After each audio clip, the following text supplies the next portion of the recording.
Welcome. My name is Stephan GUMPERT. I'm based in Brisbane, Australia, and I'm here today to give you a presentation around things that Autodesk can do with software from taking structural design all the way through to fabrication. I think that this particular topic is quite a passionate topic of mine because it is a topic that I cover frequently. So without further ado, let's get into the presentation. And as I said, if you've got any questions, feel free to put those questions into the toolbox, into the Q&A panel, and I'll try and answer them at the end of it. So the whole session is going to be broken down into 3 or 4 components. If we have a look at the, if we look at this, we're going to look at the structural toolbox for all things structural, right? So if we click here, there we go. All right. So it doesn't matter whether we're talking about steel, rebar, or even HVAC or potential plumbing and piping. The toolbox is there inside of the Autodesk portfolio to help do the design and fabrication components of all these aspects of a project. Today we're going to have a brief look at not only the documentation side of things for producing structural drawings or fabrication documentation, but we're also going to have a look at the analysis component, or how the analysis links into that, and how we can take both cast in place concrete, precast concrete, and steel design components from design through to fabrication without loss of information, or without having to go through secondary and tertiary processes for translating from one format to another. And this is really, really important. Before we do this, we sort of have to have a look a little bit at the current climate versus where we could actually be. And when I say current climate, this is not 100% true, because there is a lot of people who are embracing the positive aspect of what I'm going to talk about today, but there's still a lot of people who are working in that old style of manner where each discipline is producing their own model and passing it on from one stage to the next. And as the project moves to the next location, those people are producing their own model or their own set of documentations, which they start again generally from scratch. And this is a very much a disconnected workflow, in that between each stage, as you move from one place to the next, there is potential loss of information between each stage, which means you're losing time and potential accuracy as well, depending on what information you lose. What we really want is that bi-directional push of information, especially at the beginning of the project, as opposed to having that push at the tail end of the project. As we know, changes that we make in the design office versus changes we make on the field are vastly different in cost. Labor out on the field is expensive. Fixing materials that are broken out on site is expensive. Changing them digitally or virtually inside that digital space is obviously more cost effective than anything else. So from an Autodesk portfolio, we cover everything from design through to fabrication and even construction.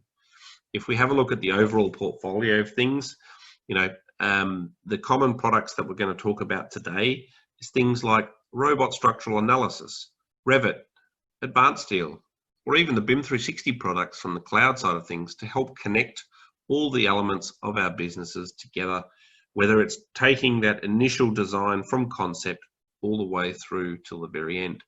Even included in this discussion is the partner add-ons for those various products to help for those bespoke processes where Autodesk doesn't have tools, but our partners do have add-ons. So thinking about that all in context, let's have a look about the structural steel side of things firstly. And I think in this space, Autodesk is quite ready because I've been working in this space for many years now, and the connectivity here between the design portfolio versus the fabrication stuff is really, really, really nice. So the context that I'm going to set this in is that from the design space, we can use products like, for example, Revit or Advanced Steel to do our structural steel modeling, produce our documentation, whether it's site GAs, erection GAs, or even just general construction documentation. Both Revit and Advanced Steel can do this. Now, one of the awesome things that we have in place is that we don't use open source formats to exchange between one and the other. But we have the capability of exporting the data out to the structural analysis side of things. So you can start the design inside of Revit, we can export that data over to robot structural analysis, and then we can synchronize it back again. And the important part to note here, it is asynchronized. It's not a delete and re-import, meaning that if after the analysis that model needs new member sizes, or something needs changing from that structural perspective, we can synchronize those changes back again. The other cool part is that once we're finished with the design documentation, the steel data that we have inside of that Revit model, for example, can be exported out to Advanced Steel to be able to do the connection detailing, and then produce on the tail end the fabrication drawings, the automated fabrication drawings for the fab shop to be able to fabricate all that steelwork as well. Now, the reason why the third box actually has Revit in it as well is one of the really good things that Autodesk have done is they've taken the technology from within inside of Advanced Steel and made them available or inside of Revit. And they've done it in such a way to actually make the context of this data totally interchangeable. And we'll talk a little bit about that as we go along. The beautiful component about our cloud products in complement to the current discussion here is that BIM 360 Docs will support any documentation or any models generated from any of these products back into the cloud for you to be able to communicate this information out to other people. Now, all this is doable through something called an SMLX file. Now, inside of Revit, Advanced Steel, Robot, and even Plant 3D, they're all four different structural applications, right? So both Advanced Steel, Robot, Revit, and Plant 3D all have the capability to export an SMLX file. More importantly, Robot, Advanced Steel, and Revit can bidirectionally export and import the steel information from one product to another, giving us the ability to transfer information without going to a secondary process to export. Obviously, sometimes we need to go to IFC, but if we can avoid going to another open source format, keeping it internally, like within Autodesk in this case, is actually very much beneficial. Inside of Revit, you can see we can create both standard connections and custom connections. So with Revit 2020, I think it was for the first release, or maybe even in 2019, we introduced the ability to model things like bolts, holes, cuts, plates, snipes, things that you would normally model in a structural detailing package now also exist inside of Revit as well. And because the technology, for a better of a term, originates from the Advanced Steel side of things, when we do export that data out of Revit into Advanced Steel from the detailing side for the tail end process, there's no real loss of information, which is part of the key takeaway here and is very, very, very powerful. So inside of Revit, there's its own dedicated steel ribbon where you can come in and you can choose to click on the little button here. We can place a whole bunch of standardized steel connections that we can, apply to the model. So we can see in this case, I'm going to apply a bunch of base plates and moment end plates back into our model as well. All this stuff that's modeled inside of Revit, though, can be documented both from a 2D drafting perspective, annotation perspective. Dimensionally, we can dimension it, and of course, we can schedule it as well. So if you're wanting to do high-level quantity takeoffs out of Revit, this is also possible. Not needing to then go to another third-party application to do quantity takeoffs, or even worse, in that old-fashioned way of getting out that linear ruler and measuring straight off that PDF to do the quantity takeoff. So the workflow, as I've said, you know, we either start in Advanced Steel or start in Revit or we start in Robot. It really doesn't matter.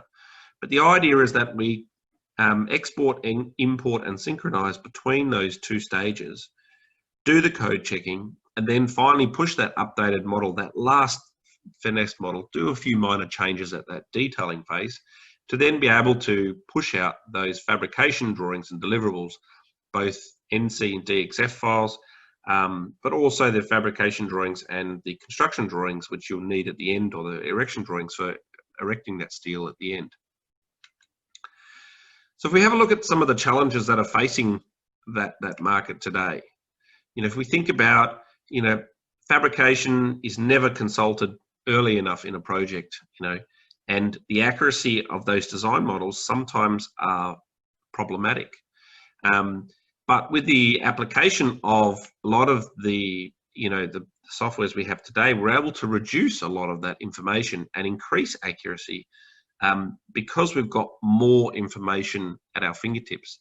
That the I component of BIM is the key takeaway here, because with information comes a lot of power. If we change tact here slightly and move over to the precast concrete section of what we're going to talk about today, prefabrication is something that happens a lot in today's market in different parts of the world. You know, if we think about the personas involved in precast fabrication, I mean, we're talking about the structural engineers, structural designers, rebar detailers, even the guys in the fabrication shop who are putting these things together once we get to that final stage. And normally that process is very much a disconnected process. So if we have a look at it, again, we're utilizing the design model to be able to take that design information to a much greater detail. So if we take, for example, a concrete wall that we model inside of Revit, we take that wall and with some automation and tools that already exist inside of that Revit space, we're able to split those walls down into smaller components and apply, and it's all done on a rule-based scenario, because, you know, casting beds are only certain size and we can only lift so much out of each bed. So we don't want to create precast panels that are going to be too heavy, for example.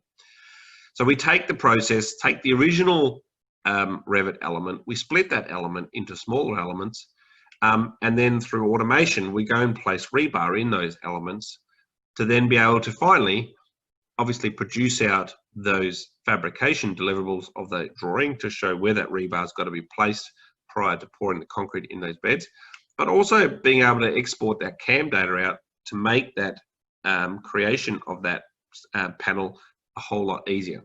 And the interesting part is this comes directly out of Revit. So you actually don't need to go to another application, which of course, if we don't need to convert files from one form to another, this makes a big difference. From within side of Revit, there is a series of, or the precast side of things, there's a series of objects that are supported.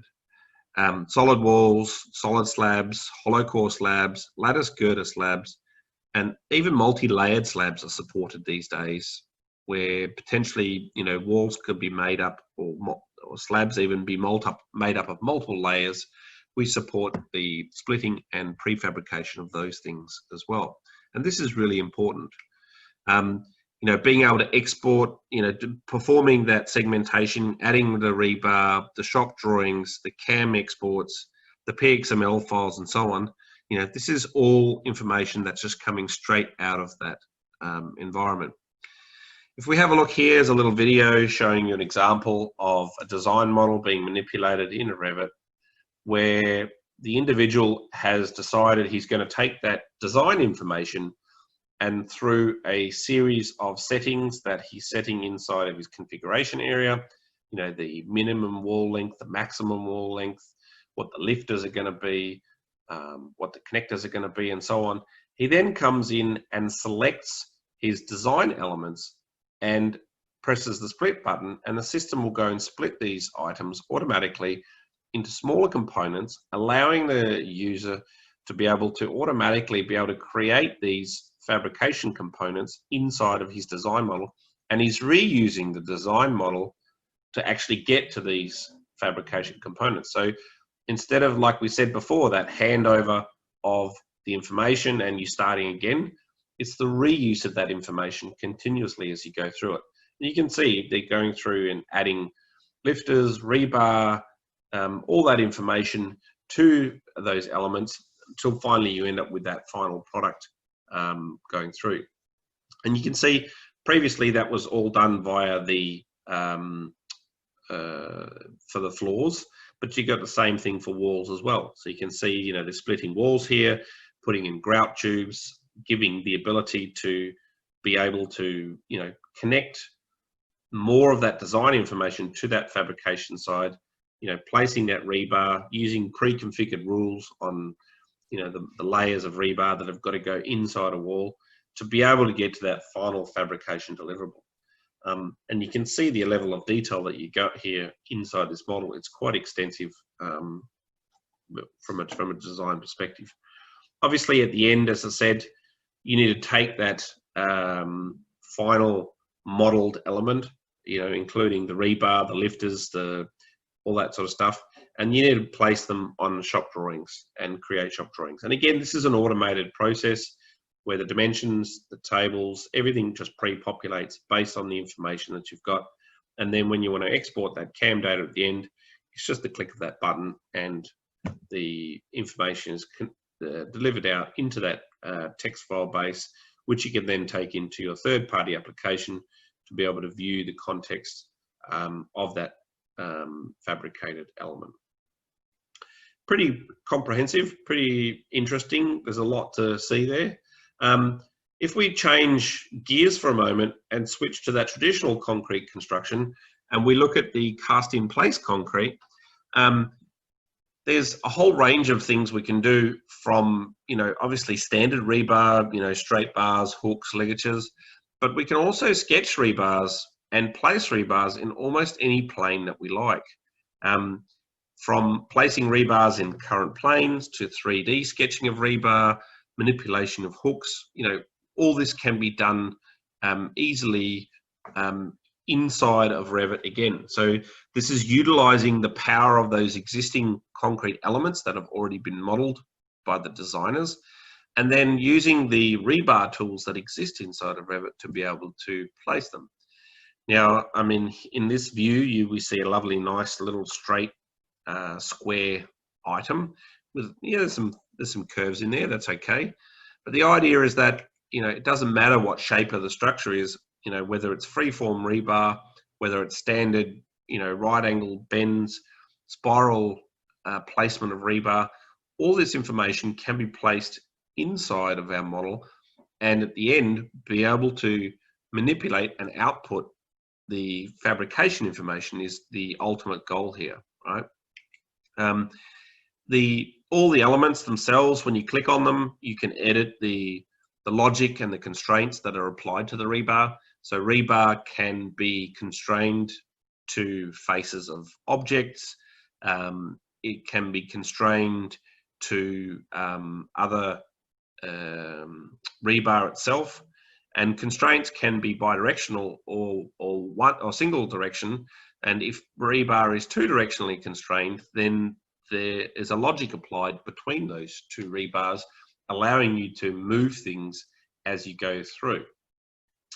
Not only that, we've also got the ability to have multiple placement options. So we can place rebar either by a fixed number or by maximum spacing, or by the number of bars with a spacing, or even, you know, minimum clearance between bar types. Bar types don't have to be of a regular shape. You can see in this case we have a concrete beam that's tapering down from a larger size to a smaller size, and, you know, using that variable rebar set means that as the shape changes in size, the rebar changes with it. Keeping in mind, again, all this is done in that environment where the design is also done. So being able to reuse that 3D information is obviously one of the big benefits here. So whether the shapes are round, square, whatever, I mean, we've got the ability to place obviously little individual rebars or sets of rebars. You've also got the ability to place area reinforcement or path reinforcement, or even create your own fabric sheets or fabric areas. So like, for example, in that curved scenario that you see there, that's where we've created one rebar shape, and then we said follow the path of that outer edge of that concrete slab, and the rebar just automatically places along that area. Where we have connectivity or connections required between rebar, where it may not actually be connected because of, maybe it's too long, so we need to connect multiple bars together. We can define rebar connectors as well, and this is just another family to that we can apply as an end condition to that rebar to allow you to join two different rebars together when you can't get a rebar as long as you obviously prefer to have it. These rebars are also itemized and numbered, allowing you to quantify them in the quantity takeoffs, which is obviously going to be a big benefit. Again, being able to produce those construction drawings or those erection drawings to be able to know where to place the rebar is super important here. So being able to number and annotate all those elements so that when you do your quantity takeoff, you know exactly how many bars you've got of what type, the bending diagrams and so on. They need to be identified by the rebar number and the portioning of those particular rebars themselves. We still need to produce 2D drawings as well, and as you can see here, being able to annotate maybe one bar or individual bars, or multiple bars. All this is important because these are the documentations that people use out on site to be able to construct our buildings the way we want them based on our design. Being able to change the representation of bars. So a lot of times you may want to show, one or two bars of a set, but you don't want to show every single bar because you would just end up with lots and lots of different lines on your drawing, making the drawings unreadable. Being able to change the presentation of those bars quite easily means that you can clean up your drawing to a point of something similar to what you used to do in those old 2D phases to get the exact presentation that you would require from a concrete drawing perspective, whether it's just a design scenario or whether it's even fabrication side of things. The rebar here is really, really, really quite amazing. Because the rebars come from a family, they've got the ability to be scheduled, and each family has its own diagram option for each bar type. So you can apply images to each of the bars. We can end up creating bar bending schedules that can be grouped, that can be sorted, that can be filtered, meaning that we're able to take more information from that design model and I guess for a better of a term, take it to the fabrication stage. Again, not just the steel work, not just the precast concrete, but also the cast in place concrete, because we're using all these construction methods today when we are creating buildings. All right, hopefully that's given you some insight into the structural steel and concrete components.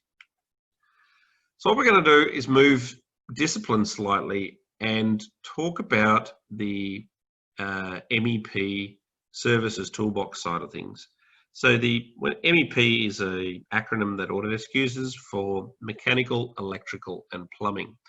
So, people believe, there's a lot of people out there that believe that Revit's just an architectural tool, when in fact, as you can see so far, Revit has a lot of different components that come from, steel to concrete to rebar, and now we're going to explore the mechanical or the HVAC and ducting side of things, and look a little bit at the electrical and plumbing side of things as well. So again, what we want to do is start off with some of the challenges and pain points that exist inside of this industry. Again, you'll notice very much disconnected workflows. Because the workflows are disconnected, sometimes there's a lot of waste in the fabrication It's time consuming because there's no coordination between the two. Developing skills and labor shortages are all pain points in this industry. And again, having a connected workflow means that you can minimize some of those problems back in the design phase and take that information through to fabrication. I mean, the standout one here is the picture on the left, where you've got the point cloud of where the actual pipe was built, whereas on the right, the green pipe is actually where it was intended to be built. And if you think about that, that pipe may have to go through a piece of concrete. This could change the design of that piece of concrete in a very much a big way, impacting your design.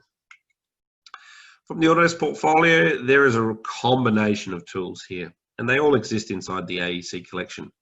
When it comes to Revit, there's also, which is the main product we've been talking about, there's also the fabrication CAD MEP stuff that exists as part of the AEC collection, consisting of CAD MEP, SMEP, and CAM duct.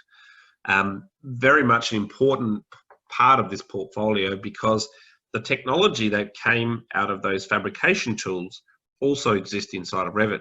So much like we saw that synchronization of information from the steel models backwards and forwards, we've got the same capability here to take that design ducting that we placed, or that design piping that we placed, and take it over to the fabrication tools. So yes, we can model in CAD MEP just like we could model in Advanced Steel, but what we want to do is utilize the performance or the tools in the different products to give us more capability when we need it. And again, if we bring in the power of the cloud, that takes those +1s to a whole new level. So what is the workflow that we're aiming for? And I would say actually the workflow that we're aiming for here that I'm going to show you next is the workflow that you want to have through every discipline where possible.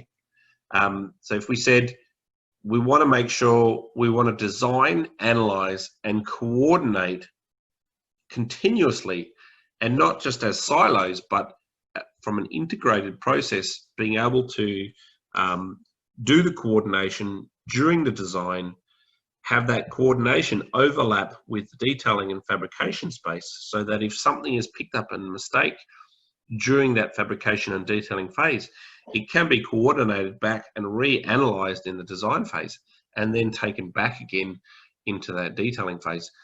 Having the disciplines connected into each other makes a big difference in how designs are taken from concept all the way to construction, because when the disciplines or each area is interlapped, things are moved at a much more economical way from one stage to the next.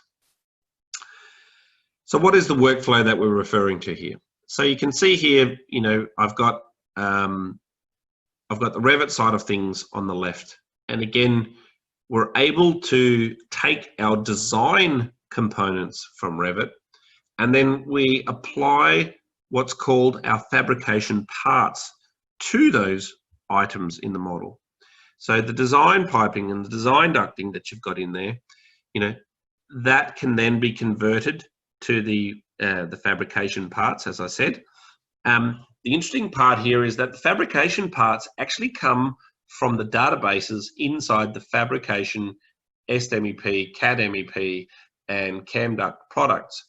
So we're utilizing the technology and tools from within those products back in Revit. So we're actually able to convert it to the actual fabricated components very, very quickly.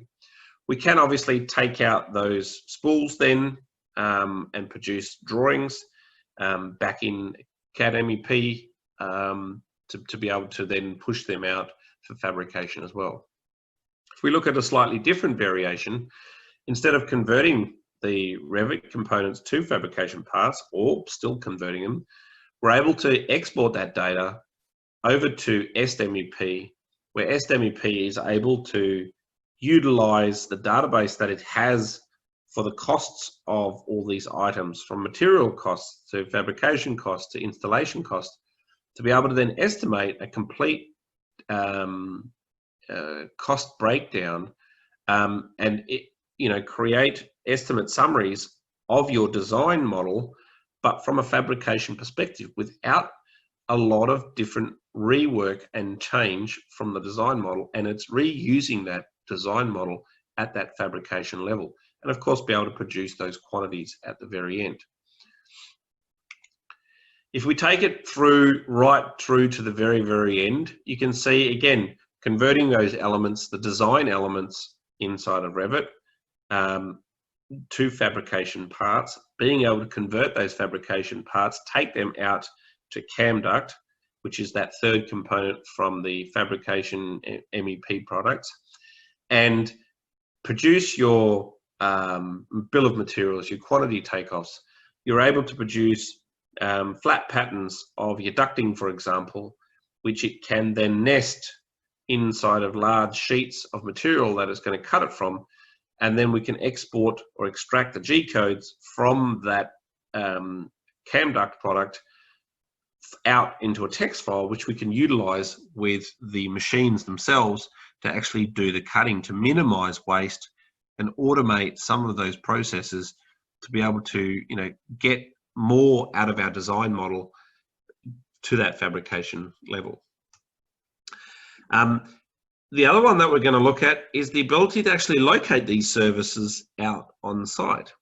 So, again, having that design information inside of our design model and being able to take it, for example, to Fabrication CAD MEP, then from there being able to determine a series of points that we can extract and load into our total station to be able to go out on site and locate those items, to then be able to, I guess for a better of a term, find exactly where they need to be, locate them, and vice versa, to be able to do the opposite as well. Once you are outside and you have installed them, with that total station, being able to record the location of where the items were actually installed and take that information back via a similar process to be able to see what the deviation was from, I guess, the intent of the design versus the actual design that was built out in the fab shop. Because as we know, fabrication and construction doesn't always go exactly according to plan. It is quite amazing how they can get buildings together that look the way they do around the world. But there is always some subtle differences between that theoretical phase versus the actual phase in that construction phase. So what I want to do is just recap some of these major points here, right? So the first thing that I want to talk about is the fact that being able to use your design data for fabrication is super, super important, because this allows us to be able to, reduce the amount of effort that is required to go from one phase to the next. So if you remember that first slide or the second slide that I had up, where we had the different disciplines and there was a handover from each point in time, being able to take that information and transpose it from one to the next and reuse that information, as opposed to handing it over and then restarting again from scratch. That is probably the biggest takeaway here. If we look at, there's more areas that we can look at, from the fabrication modeling enhancements, being able to change the duct sizes, being able to import it into some analysis. And there's a whole range of classes and learning material out there. From an Autodesk perspective, you can see on a regular basis, our flagship event that we have every year in Las Vegas, which I believe is virtual this year, has the ability to go and see lots of these different topics. And there's people from all around the world who are utilizing this design information to take it to fabrication on a daily basis and are profiting and benefiting from it. So the big question that I have for everybody here is, how future thinking are you going to be in taking your business to that next level? Do you currently work in a disconnected mode Or are you looking at changing the way you work to be more innovative and potentially more productive long term? One of the ways that we talk about changing the way people work, instead of transmitting files from one person to another via FTP, one of the things that we can do is incorporate the cloud as part of that discussion. And with BIM 360 Design, we're able to get Revit team members all working on a common data environment, referred to as BIM 360 Docs, to be able to work still in a team-based scenario, so we can still work independent of other businesses, but we're working in a common data environment, meaning that we're sharing information on a regular basis, but in one single source of truth. And a way to think about this is when we take together the power of the cloud together with BIM, especially from the designs phase, and then connecting those downstream processes, a way to think about that is to have a look at the concepts of connecting all those different groups of people together and, you know, being able to interconnect that information from one to the next. So whether it's taking the sensor information from maintenance and passing it over to a technician, that's taking the power of the cloud to be able to connect that. Whether it's taking the information from the design office out to the fab shop, or from the fab shop out to the building site. This is, you know, this graphic is not necessarily a future thinking possibility, because a lot of this stuff already exists today, but it's there to help you to promote thinking at a different level, to try and get you to possibly think slightly different to what you do today. Okay, thank you, Stephen. And if no further questions, and the webinar will come to an end. Thank you for having me.